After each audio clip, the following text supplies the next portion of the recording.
ఇప్పుడు ఈ మహిమ కుమారి అనే ఆమె చెబుతున్న మాటలన్నీ కూడా వాస్తవాలు కాదు. కాదన్నయ్య, అన్నీ అబద్ధాలే అన్నయ్య. ఈమె జీవితం రోడ్డు పాలు కావడానికి కారణం ఎవరమ్మా? ఈకేఆర్ అనే వ్యక్తి. వాయనే అన్నయ్య. ఎందుకంటే అతను ఫస్ట్ ఒక వీడియో పెట్టాడు. సోషల్లో ఆమె జీవితాన్ని రోడ్డు పాలు చేసిన కారణం నేను ఏమంటానంటే, నువ్వు చెప్పే మాటలు నాకు అర్థమయ్యాయి.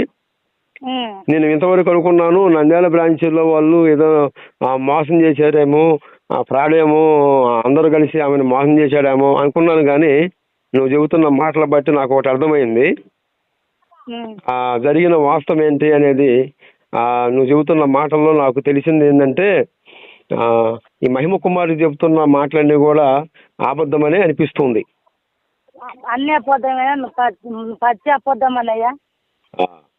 ఓకే, ఆమెకు 100% ఆమె ప్రతి ఒక్క మాట అబద్ధం అనే ఒకటిగా నిజం లేదన్నయ్య.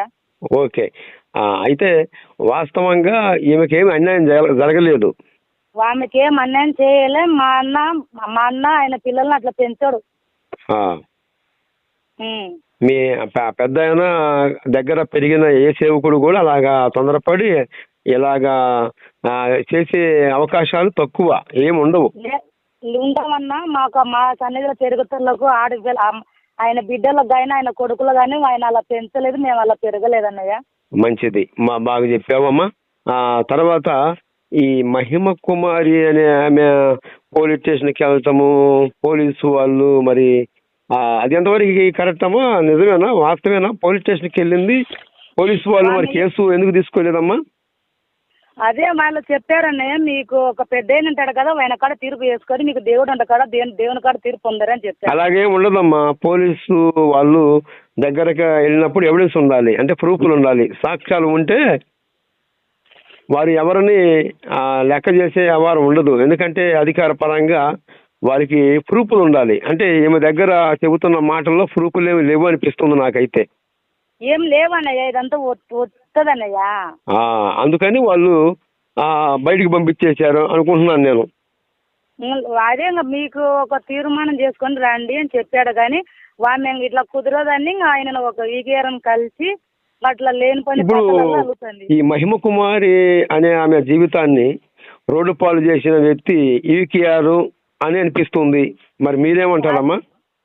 మేము కానీ అదే కరెక్ట్ అంటామన్నయ్య.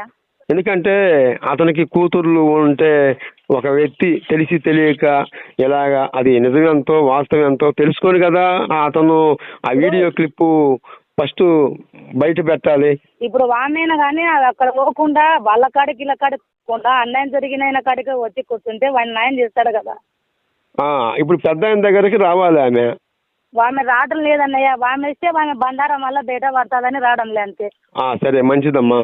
ఇప్పుడు ఆమెది చేసినది అబద్ధం అవుతుంది కదా, నిజం కాదు కదా. ఇట్లా షాట్ నుండి ఇట్లా చేయొచ్చని అంతా ఒక కుట్ర అన్నయ్య. ఓకే, ఇప్పుడు ఈకేఆర్ అనే వ్యక్తి నేనంటాను, నువ్వు చెప్పే మాటలు బట్టి ఈమె కాడ ఆధారం ఏమి లేదు, ఎవిడెన్స్ ఏమి లేవు, ఈమె చెబుతున్న మాటలన్నీ కూడా అబద్ధాలు గనక అందుకే పోలీసు వాళ్ళు ఏమని కేసు తీసుకోకుండా బయటికి పంపించారు నేను అంటాను. నాకు అర్థమైంది, అదే అర్థమైందమ్మా. మరి నువ్వేమంటావమ్మా దానికి? నేను కానీ అదే కరెక్ట్ అంటున్నాయ్యా. నాకు కానీ అంత ఆమె లేకపోతే మేము ఇన్ని సంవత్సరాలంటూ ఉండి మా అన్న గురించి మా అన్న పిల్లల గురించి మాకు తెలియదేమన్నయ్యా. ఆమె 3 సంవత్సరాలు వచ్చి మా సేవకుడు అంటేనే మళ్ళీ కరెక్టే అన్యాయం జరిగితే వాళ్ళన్నా కానీ ఒక సేవకుడే కదండి, సేవకులు కూర్చొని మాట్లాడుకొని న్యాయం జరగండి అని న్యాయం చేయించుకోవాలి కదా. సరే, ఓకే, మంచిది. ఇప్పుడు ఈమె రోడ్డు పాలు కావడానికి కారణం ఎవరమ్మా? ఈకేఆర్ అనే వ్యక్తి. అదే ఆయన పెట్టిన వీడియో చూసాము, ఆ వీడియో విన్నాము. ఇట్లా నడు రోడ్డు ఇట్లా చేసుకోకూడదు, ఏదన్నా అంటే పెద్ద ఆయన కడిగే మాట్లాడుకున్నాను ఆయన చెప్పాలి కదా. ఆయన ఒక సేవకుడే కదా. సేవకుడు అతను సేవకుడు అనే కొలతలు ఎక్కడ ఉన్నాయమ్మా? మేము గతంలో అతను గురించి మేము విన్నాము, అతని వీడియోలు కూడా కొన్ని మేము చూసాము. అయితే అతని యొక్క సాక్ష్య జీవితం అనేది ఏమంత కరెక్ట్గా నచ్చలేదమ్మా. అతని దగ్గరికి వెళ్ళటం అనేది నాకైతే కరెక్ట్గా లేదమ్మా. ఆయన కరెక్ట్ కాదు, ఆయన బోధ కానీ కరెక్ట్ కాదు. మేము కానీ ఆయన మొత్తం పెట్టిన కానంటే మొత్తం వినుకుంటూ వస్తున్నాం రామన్నయ్య. ఆ, ఆయనది అసలు ఒక్కటి కానీ కరెక్ట్ కాదు. ఆయన ఆయన ఆయన పగడాల ప్రవీణ్ కుమార్ అన్నని చంపితే ఆయన ఫోటో పెట్టుకొని ఈయన డబ్బులు లాక్కొని తిన్నాడు. అబ్బా, వాళ్ళు వాళ్ళ అవును అవును కుటుంబం వాళ్ళు అవును ఎక్కడ పోయినారు? అవును ఆయన సరే, పగడాల ప్రవీణ్ అన్నయ్య యొక్క మరణము ద్వారా మళ్ళీ ఆయన మరణించితే ఆయన కుటుంబాలు ఊకుంటే ఆయన ఫోటో పెట్టుకొని ఈయన లెక్కలు కొట్టేసి ఈయన తిన్నాడు. మళ్ళీ ఆయన ఒక సేవకుడు అన్నయ్య. అంటే వాస్తవంగా ఆయన్ని క్రైస్తవ సమాజం నుంచి బహిష్కరణ చేశారమ్మా. ఆయన చేసిన వాళ్ళ మీద వీళ్ళ మీద చాటలు చెప్పి ఇంకా ఇప్పుడు డబ్బుకు పాలు పడుతున్నారనే. వీళ్ళు దేవుని బిడ్డలు కాళ్ళు, వీళ్ళు దేవునికి వ్యతిరేకమైన ఒక దయ్యాలన్నయ్య. సరే సరే, నేను అడిగే వాడికి సమాధానం చెప్పమ్మా. మనకి నాకు కావాల్సింది మహిమ కుమారి గురించి సాక్ష్యం కావాలి. మహిమ కుమారి ఇంకా అంతే, ఇది ఒక కుట్ర అన్నయ్య. ఇంకా వామిత చేతులు కలిపిందంటే ఇంకా వామె కానీ ఇంకా వామె కానీ నాటకాలు ఆడుతుంది. ఇప్పుడు నేను అంటాను, పదాలు పట్టకాల దేవుని పదాలు పట్టుకునే రోజు కష్టంగా వస్తుంది. దేవుని పదాలు పట్టకండి కానీ ఆమె కరకొత ఉండదు, ఎందుకంటే ఇంత చేస్తుంది కాబట్టి. అమ్మా, నేను చెప్పే మాట వినపడుతుందా నీకు? చెప్పండి అన్నయ్య.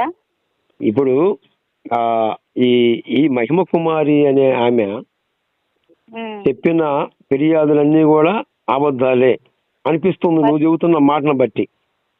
అన్నీ అబద్ధాలన్నయ్య. సరే, తర్వాత ఈ మహిమ కుమారి ఆత్మీయ తండ్రి అని చెప్పుకుంటున్న ఆ ఆత్మీయ తండ్రి పెద్ద ఆయన దగ్గరికి వెళ్ళిందా? వెళ్ళలేదు కదమ్మా.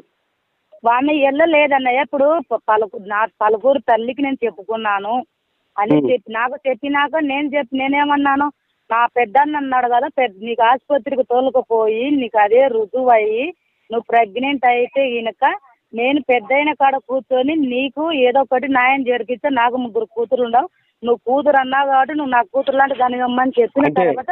అంటే చిన్న మాట అమ్మా, చిన్న మాట. నాకు అర్థమైంది ఏంటంటే ఈ మాటల్లో నాకు కూతుర్లు ఉన్నారు, ఒకవేళ ఏమో చెప్పే మాట ఒకవేళ నిజం కాకపోతే ఈ బిడ్డ రోడ్డు పాలయిద్ది అని నువ్వు ఆలోచించావు. అవునన్నయ్య, ఆలోచించినానన్నయ్య. నువ్వు ఆలోచించి టెస్టింగ్ చేపిస్తానమ్మా, పరీక్ష చేపిద్దాము, జరిగింది నిజమైతే వాస్తవం అయితే నిర్ధారణ అయితే నేను పెద్ద ఆయన దగ్గరికి తీసుకెళ్ళి, నా మాట వినపడుతుందమ్మా? వినపడుతుందన్నయ్య. పెద్ద ఆయన దగ్గరికి తీసుకెళ్ళి నిజమేంటో వాస్తవం ఏంటో నేను అక్కడ తెలియజేస్తానమ్మా, వెళ్దామమ్మా. ఫస్ట్ దానికంటే ముందర టెస్టింగ్ చేపిస్తాను, అంటే టెస్ట్ చేపిస్తాను, పరీక్ష చేపిద్దాము అని నువ్వు ఆమె మేలు కోరి అడిగావు. అవునన్నా, చెప్పాను. అదేగమ్మా నువ్వు చెప్పాలనుకుంటుంది నాకు. అవునన్నా. సరే, పరీక్షకి టెస్టింగ్ కి వస్తానని చెప్పిందమ్మా. వద్దు వద్దు, నేను రాను, నేను ఇచ్చే పెట్టుకుంటాను, నేను ఇచ్చే పెట్టుకుంటా, నేను రాను, టెస్ట్కి రాను, ఆసుపత్రికి రాను, మీ అయ్యగారికి చెప్తే సంఘంలోకి రానియరు, ఆయనగా నువ్వు చెప్పొద్దు అనే మాట నాకు చెప్పేసింది. అదేందమ్మా, అక్కడే అర్థమైపోయిందమ్మా, ఆమె చెప్పిన మాట అబద్ధమని నాకు అర్థమవుతుంది.